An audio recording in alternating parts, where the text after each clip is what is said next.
Hey everybody, Dan Hastings here out at the Pottersgrove course, home of the Potters Championship 2020.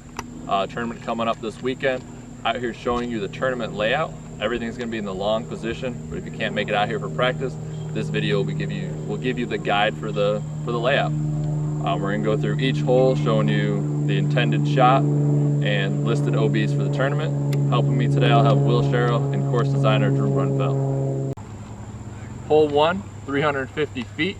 OBs for this hole are the fence marking the baseball field on the left and the wire marking the parking lots up to the left. For this hole, I go just outside that post you see with an ESP Zeus.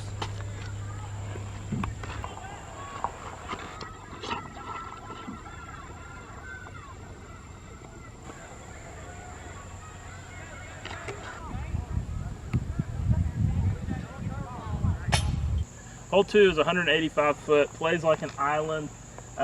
If you go out of bounds long, you have three choices. You can either go to the drop zone, or you can take your last inbounds, or you can re-tee. I don't know why you would re-tee, but anyway, I throw a glow zone here, forehand, and Dan's going to show you the backhand route.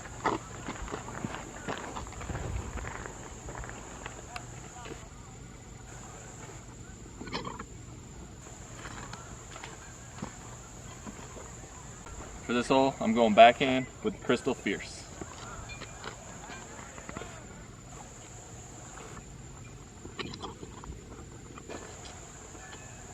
Don't you dare. Alright, so if you don't make it over the path and you end up in all this nastiness early, your best bet is probably the drop zone over a re-tee. Probably about 90-ish feet.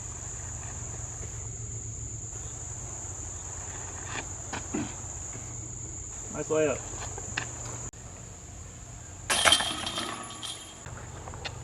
Hole 3, 355 feet.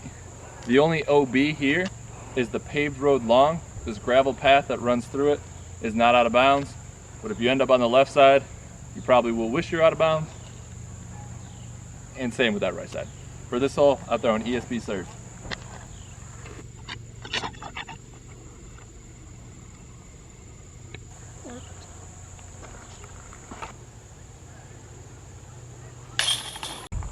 Hole 4, 285 feet. There is an OB path up left if you kind of turn over a forehand or just go too straight. And all this rough out here in front of us also plays out of bounds. For this hole, I go the real wide route, which makes the hole a lot longer, but I play a safe forehand Zeus out high to the left, and Will's going to show you kind of that back door, little more risky route.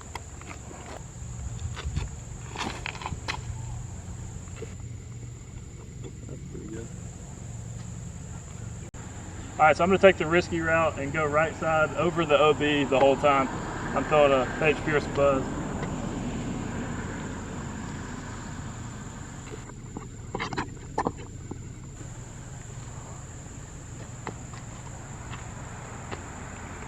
That's out. Don't mind him in the background, he's just getting his drive that was so far deep. You're going to want to film this one. Told you. Football.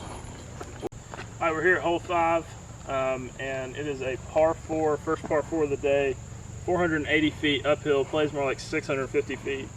And you can't see the basket from here, but it's way up the hill. There's a couple routes you can take. There's a forehand route that Dan's going to show you straight down the middle, and then there's a big backhand hyzer route to get out to the field. Really, this is about placement. I want to be like anywhere 200 to 250 feet away from the pin.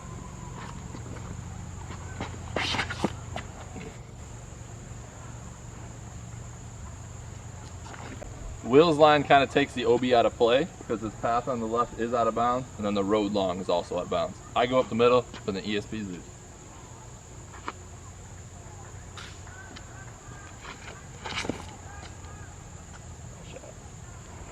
That's funny.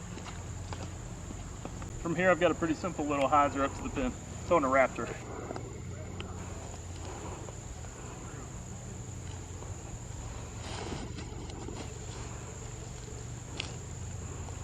That wasn't very good.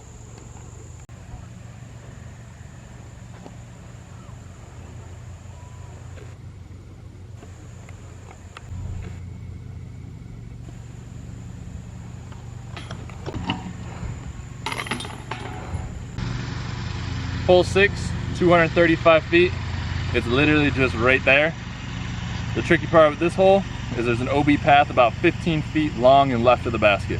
For this hole, I'll throw the Crystal Pierce.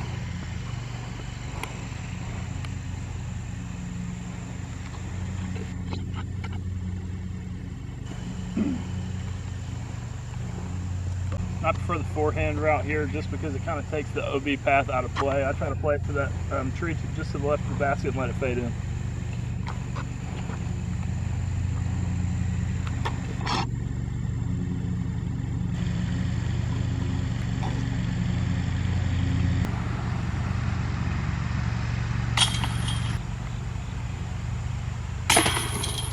Good.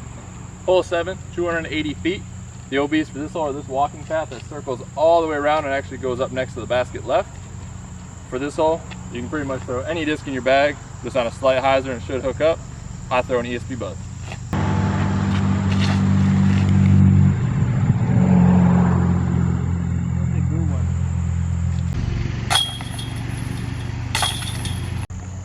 All right, hole 8 is 285 feet.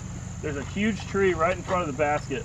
There's really two routes here. You can go straight with a forehand and flex something around that tree, or you can do what I do and throw a big spike hyzer over that tree and try to clear it. That's what I'm gonna do.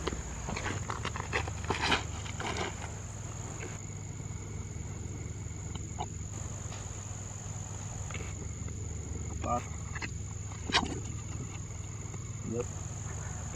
Go in.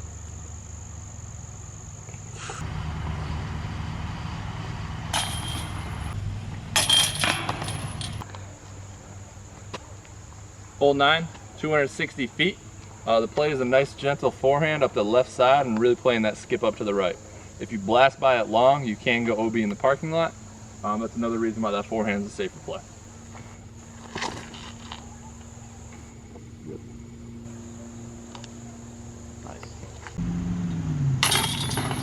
Hole 10, we really have the signature hole of the course. It's 480 feet, downhill, par 3. You can see the basket from the tee pad.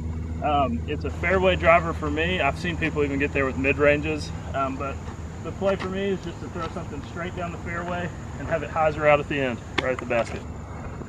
I'm throwing an Onyx.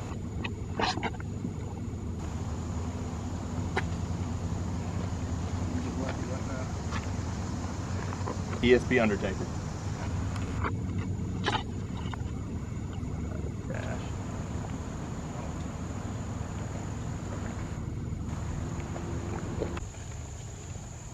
If you end up short in here, highly recommend laying up and not running because you want to match this grade of the hill. It's very easy to roll down.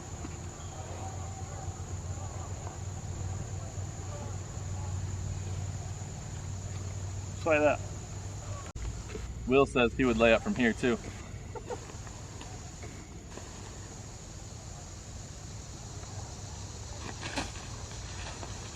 Yep. 2 meter rule is not in effect.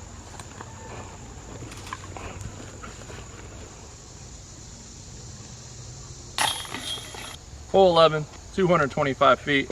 Basket's tucked up to the right. The only OB here is the bathrooms are right there behind all this bushy stuff. You can't see. If you end up on the roof or somehow inside those, you'll be out of bounds. This is just a nice little forehand wrapper.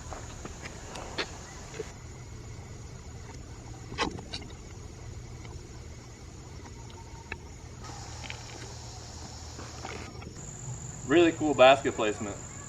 Nah. Okay, hole 12 is another signature hole, of course. It's a lake carry the whole way, and it's 285 feet. For me, I throw a buzz just straight at it, just to the right, and let it hyzer. You almost want it to hit the path right in front of it, and so that it slows it down. If you crest the hill with enough air and glide, you're going to go way past the basket. OB is in the water. There's a drop zone if you go in the water, or if you hit the bank and roll back, you can take your last inbound. Oh no! Oh my gosh! I spanked the crap out of that. Please go. So what I do for this hole is I disc up, so that way I can play it high and on a spike hyzer, just so it really takes the water completely out of play. Skadoosh. And hitting on that hyzer will prevent that carry long like Will was talking about.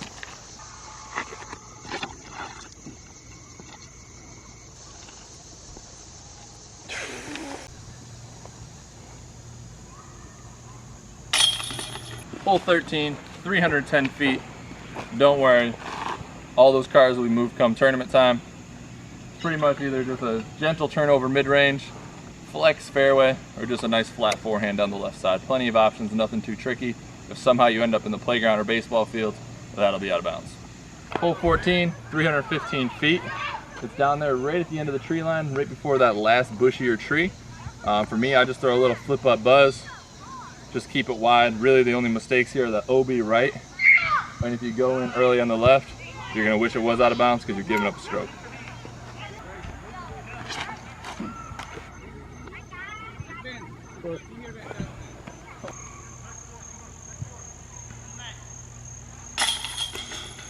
Hole 15 is 565 feet, par 4.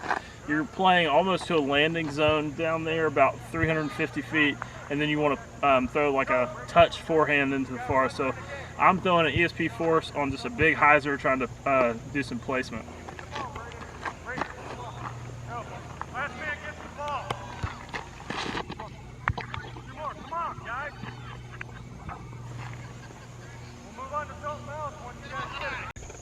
So from here I'm going to be flexing a forehand zone, just down, trying to land somewhere close.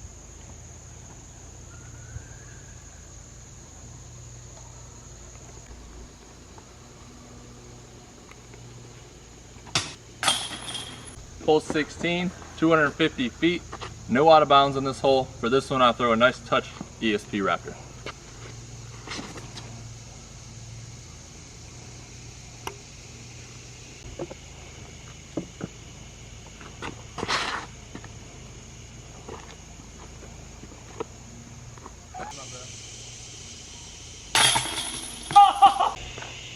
And I quote Dan Hastings' worst hole in the course, number 17, 175 feet. It's a simple little hyzer around. There's really not many other options.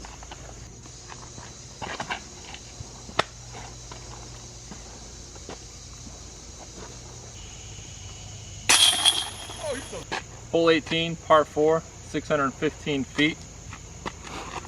On the first shot, the only OB you have to worry about is this long stuff in the woods on the left. Really this play is to make sure you get up the hill and over that fence. And then the second shot, you're still gonna have that OB down the left side you gotta worry about. And also down by the elevated basket, there's OB to the right, inside that baseball field. So for this one, the safe play is the big hyzer out to the right side.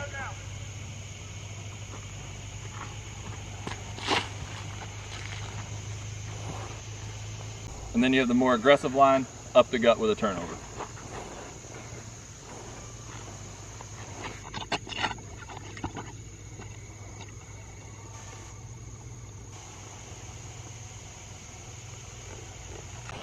From here, you really have the option coming in, forehand or backhand. You got OB on both sides of the basket. For me, I'm gonna go with a little forehand just because it's easier to control the angle coming in.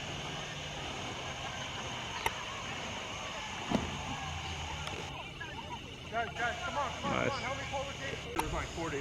As you can see here, super tight landing zone. Got the fence 25 that way, got the OB about 30 that way.